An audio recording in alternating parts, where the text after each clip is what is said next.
How to get $35 promo code on Amazon.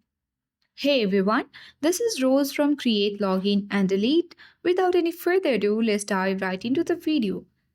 Firstly, open any browser on your device. That might be Chrome or Safari according to your device.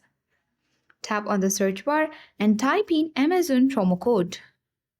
Search for it. Now you will land on the section where you need to browse the search result to find websites offering the promo codes. Make sure to choose the reputable sites to avoid scams. Once you open it, you need to look for the valid promo codes. You can easily select any one according to your preference.